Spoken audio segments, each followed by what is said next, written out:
É interessante ainda olhar para esse texto, porque Jesus ensina para mim e para você aquilo que é prioritário.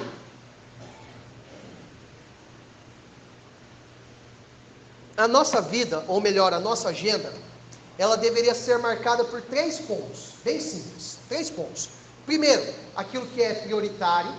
Segundo, aquilo que é importante. Terceiro, aquilo que é casual. Normalmente, prioridade nós colocamos trabalho. Importante nós colocamos família. E casual nós colocamos igreja. Tem algo errado nessa equação. Tem algo errado nessa lista. Tem algo distante daquilo que Jesus ensina. Quando Jesus começa a conversar com Marta e a responder Marta, e Marta completamente irritada com Maria, e é interessante que ela está irritada com Maria, e ela vai falar com Jesus, não vai falar com Maria. Prestaram atenção nisso? Ela não vai lá, ô Maria, sua forgada, vem me ajudar. Ela vai lá, Jesus, você não se importa dela não estar cumprindo o protocolo? E daí Jesus vai responder para ela: Marta, Marta, você anda muito preocupada com coisas que não são importantes. Maria escolheu a melhor parte. O que Jesus está fazendo? Ele está ensinando aquilo que é prioritário. O que é prioritário nas nossas vidas. O que vem em primeiro lugar na nossa vida. O que assume primazia no nosso pensamento. A maneira que nós pensamos é afetado pelo quê?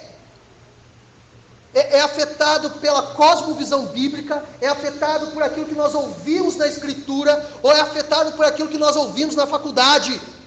Nós damos mais valor para aquilo que nós ouvimos dos pedagogos, dos sociólogos, dos filósofos, ou aquilo que nós ouvimos na Escritura.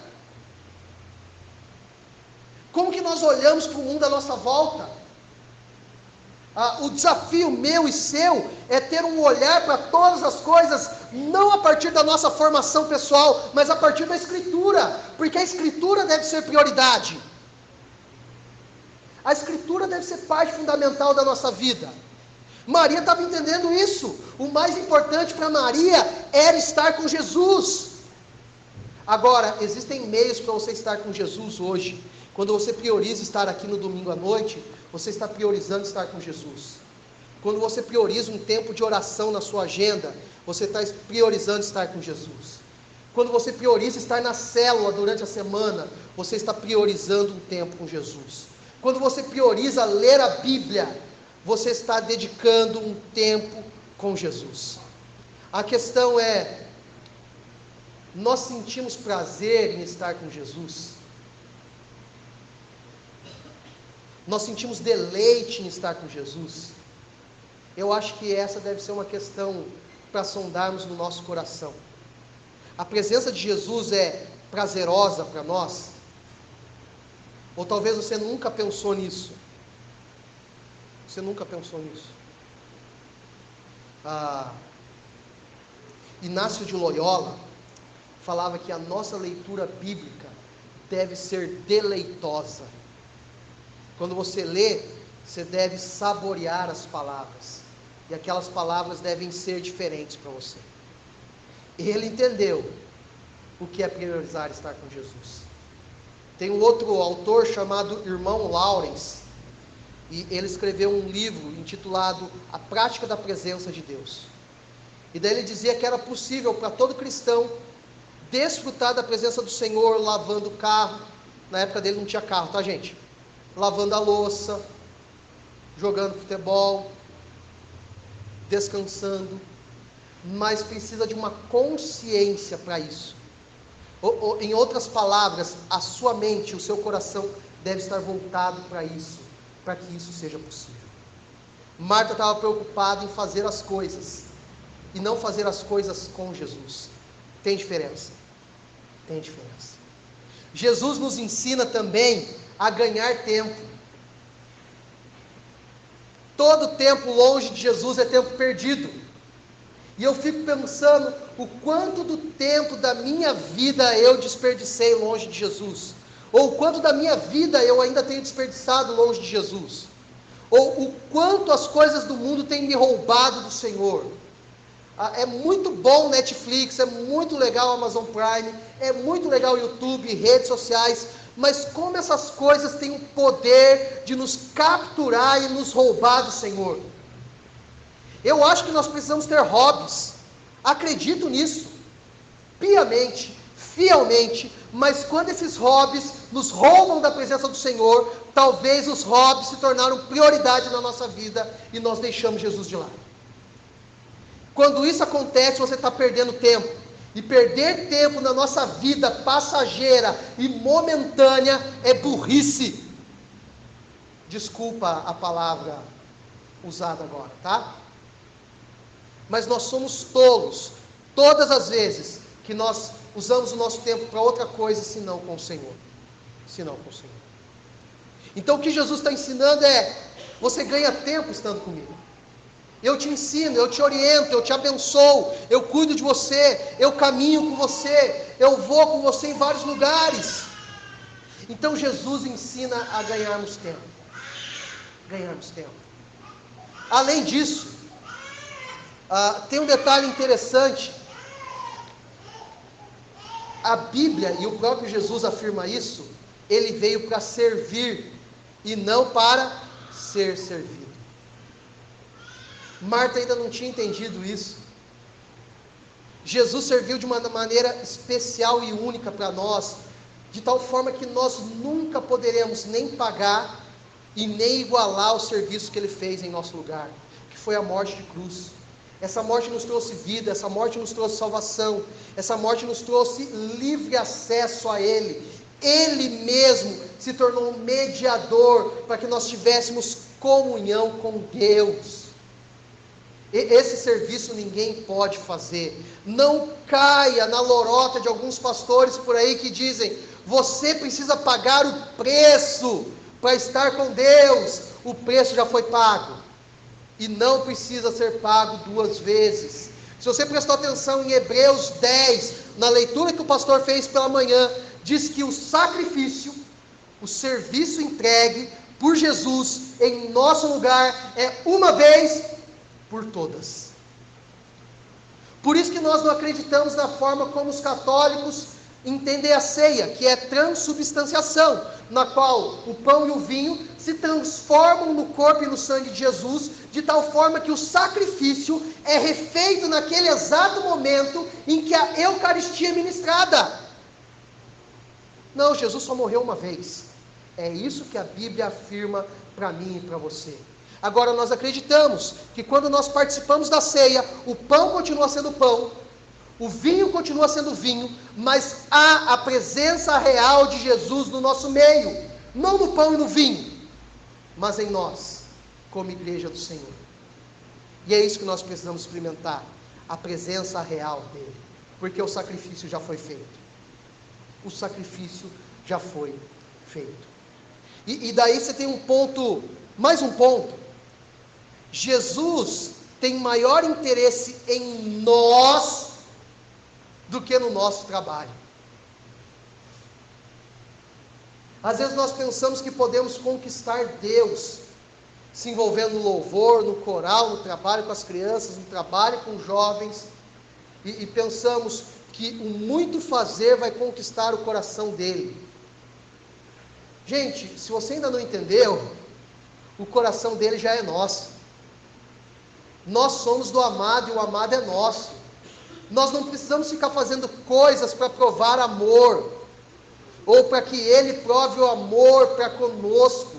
Já foi feito. Nós precisamos descansar nisso. Agora, há um interesse de Jesus pessoal em nós. Ele se preocupa com você. O nosso Deus é um Deus de pessoalidade. Ele olha para o indivíduo. Ele se preocupa com você. Ele se preocupa com a igreja? Claro que sim, mas ele também está preocupado com você. É interessante que Jesus conhece Marta e conhece Maria. Para Maria ele não precisou falar nada, mas para Marta ele precisou corrigir. E às vezes é assim comigo e com você. Às vezes ele não precisa falar nada para você, e às vezes ele precisa te corrigir. Por quê? Porque ele está interessado em você. Ele está interessado em transformar o seu coração, Ele está interessado em transformar o seu casamento, Ele está interessado em transformar a sua casa, Ele está interessado em transformar os seus filhos, Ele está interessado em, por meio da sua vida, alcançar o seu vizinho, o seu amigo de trabalho, por causa desse interesse pessoal dEle. Ele tem coisas boas para a sua vida, desde que você esteja com Ele. Hoje pela manhã eu tive um tempo com o pessoal do louvor, e nós lemos 1 Samuel, capítulo 16, aquele texto onde Davi vai dedilhar a harpa dele para um Saul que está endemoniado. E o ponto central do texto não é Davi tocando a harpa, o ponto central é o fato de que o Senhor estava com ele. Nós precisamos estar com Deus e Deus estar conosco.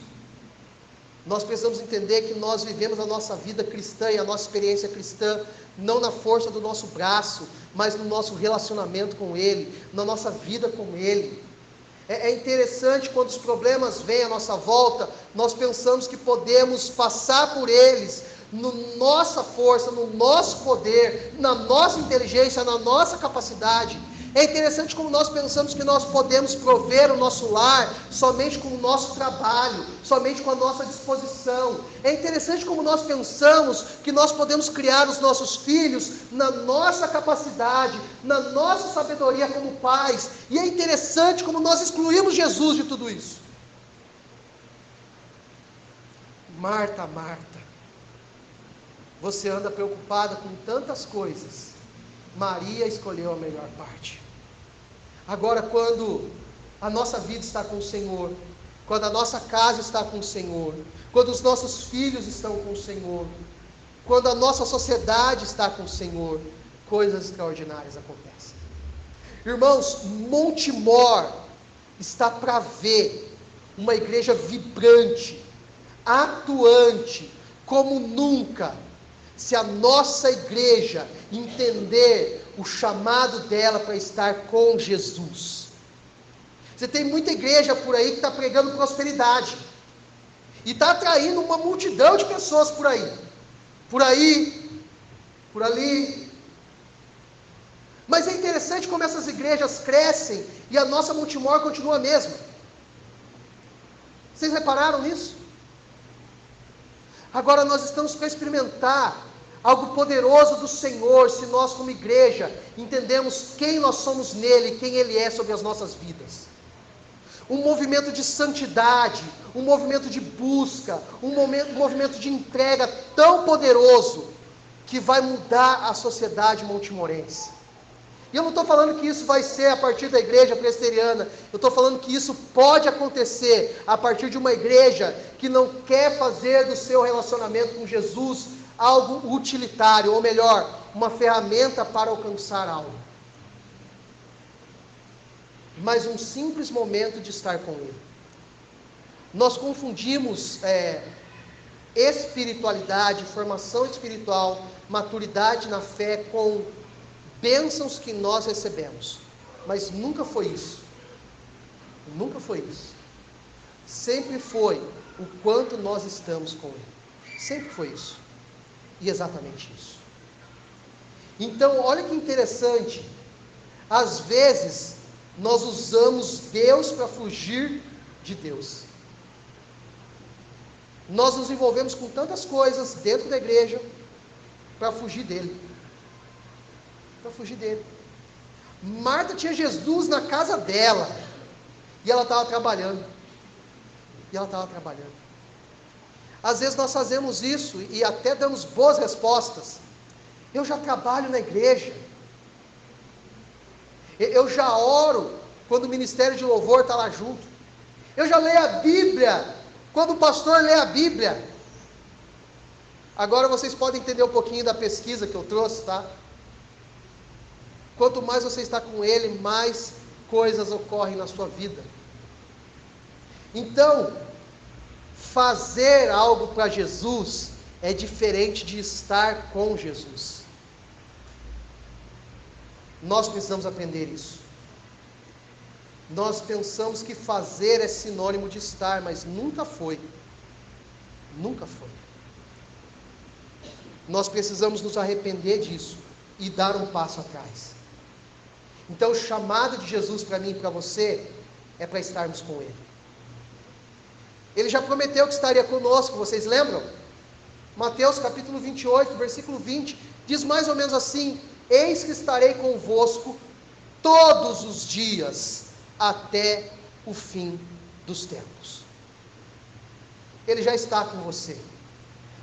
O nome messiânico que ele recebe, Emanuel, significa Deus conosco. Ele já está com você. Às vezes você não vê, você não percebe, mas você está com Ele. Você está com Ele. Eu quero te convidar a estar com Ele.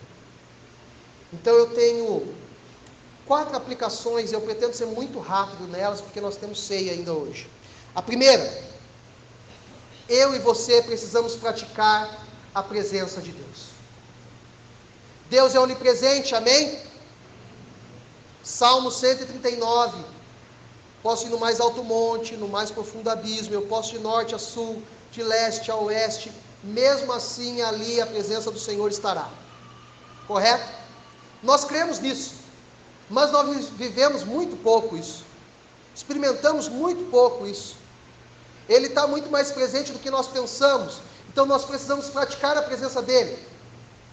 Dizer orações breves: Senhor, eu sei que o Senhor está aqui, permita que eu também esteja contigo nesse momento. Há um alto poder dessas orações breves, não poder de energia cósmica sobre a sua vida, né? Mas de gerar em mim e em você hábito. Tem um livro secular, tem um livro, tá? Esquece que eu falei secular. Tem um livro muito bom, que o título é O Poder do Hábito. E ele diz o seguinte: algo que você repete durante 21 dias se torna um hábito na sua vida. Só que para você alcançar esse nível de 21 dias, precisa de disciplina. Para ter disciplina, precisa de um passo.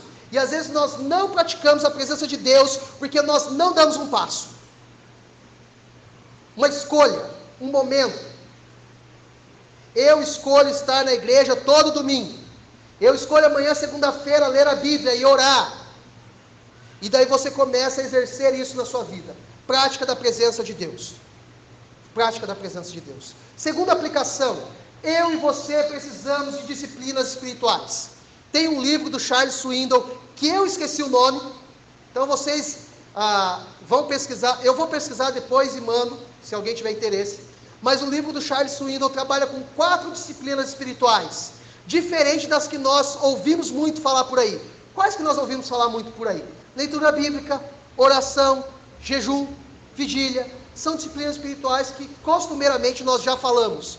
Então essas são senso comum, nem vou repetir elas. Vou falar das que o Charles Swindoll orienta. Primeira delas, silêncio. Para que silêncio? Salmo 46, versículo 10. Aquietai-vos e sabei que eu sou Deus. Você quer conhecer a Deus? Fique em silêncio. Agora, ficar em silêncio é difícil, viu? As vozes interiores começam a falar. Você começa a ter várias inquietações, a querer fazer várias coisas, porque o silêncio é desafiador. Mas o silêncio é uma disciplina espiritual. Segunda, que ele fala, solitude. Solitude é diferente de solidão. Solitude é você conscientemente não se relacionar com as pessoas para se relacionar com Deus. Nós somos seres relacionais, então nós temos dificuldade com isso, mas é um desafio, é uma disciplina espiritual. Terceira disciplina espiritual que o Charles Swindoll orienta: simplicidade. Hoje em dia algumas pessoas têm falado de um estilo de vida minimalista. Porém, você pode ter um estilo minimalista e não ter uma vida simples. Porque o que é ter uma vida simples? Ter uma vida simples é desejar somente uma coisa: Deus. Jesus falou algo parecido com isso. Buscai, pois, o reino de Deus e a sua justiça, e todas essas coisas vos serão acrescentadas. O que ele está dizendo? Deseje só uma coisa: a presença do Senhor. Isso é simplicidade. Isso é simplicidade. Tem algumas pessoas com falsa modéstia, achando que tem um estilo de vida simples quando não tem. Por exemplo, O Zuckerberg, que é um dos inventores do Facebook, ele decidiu há algum tempo na vida dele usar a mesma calça jeans, o mesmo tênis e a mesma camiseta. Mas não é a mesma. Ele comprou várias iguais. Várias. Isso não é ser simples. Percebe? Ele continuou desejando roupas. Só que ele só desejou a mesma roupa. Mas o anseio por isso estava ali. O anseio por ter coisas estava ali. Então, quando eu estou falando de simplicidade, é que o seu coração deseja somente uma coisa. E daí vem a quarta disciplina espiritual que o Charles Swindoll orienta. Renúncia. Renúncia. Porque para você se dedicar a silêncio, solitude, simplicidade, você precisa dizer não para outras coisas. Não para você mesmo. E essa luta com o seu ego é difícil. O nosso ego tem uma tendência enorme por querer conduzir a nossa vida. E se nós deixarmos, nós nos tornaremos extremamente narcisistas. Amaremos somente a nós e não a Deus. Nós vamos querer somente as nossas coisas e não as coisas de Deus. Queremos só os nossos planos, os nossos projetos e as coisas de Deus nós deixamos de lado. Então é necessário renúncia. Jesus também falou algo parecido com isso. Quem quiser vir após mim, assim mesmo se negue, tome a sua cruz e siga-me. Siga-me. Terceira e penúltima aplicação para mim e para você. Se a primeira foi prática da presença de Deus, se a segunda foi disciplinas espirituais, a terceira é serviço equilibrado. Eu não quis dizer toda a mensagem aqui hoje para você não trabalhar mais no reino. Pelo contrário, para você trabalhar sim, mas para você entender que o mais importante é estar com Jesus. Então, por isso, um serviço equilibrado. Eu estou falando de serviço da igreja, mas eu também posso falar de serviço seu particular. Tente não trabalhar de tal forma que o teu trabalho impeça você de estar na célula. Tente não trabalhar tanto de tal forma que o teu trabalho impeça você de estar na igreja. Deixa isso de lado. Não deixa o trabalho, você precisa disso. Mas não permita que o trabalho te sufoque tanto que você não tenha tempo mais para a igreja. Quarta e último aplicação. Culto comunitário. Quando eu penso em culto comunitário, eu tenho pensado em nós aqui como igreja. Eu tenho pensado nas nossas células. Eu tenho pensado nas escolas dominicais. Eu tenho pensado nas missões que nós temos feito por aí. Eu falei para alguns irmãos, mas no mês de julho, nós iremos numa viagem missionária. E tem alguns jovens e adolescentes que já me passaram um nome com a intenção de estar lá. O nosso objetivo qual é? Servir ao Senhor. Aqui na igreja, fora da igreja, e termos um tempo com o Senhor. Nós não temos condições de ir lá para o Oriente Médio e gastar a nossa vida lá fazendo missões. Mas nós temos a oportunidade de ir no Mato Grosso e usar desse tempo nosso ali para abençoar pessoas. Agora, se você, igreja, não pode ir lá, há outras formas de você abençoar o pessoal lá do Mato Grosso do Sul. E você pode me procurar para eu te falar como você pode abençoar, tá bom? Nós precisamos de algumas coisas para irmos nessa missão. Então, eu desafio você, inclusive, a pensar dessa forma. Joia? Amém?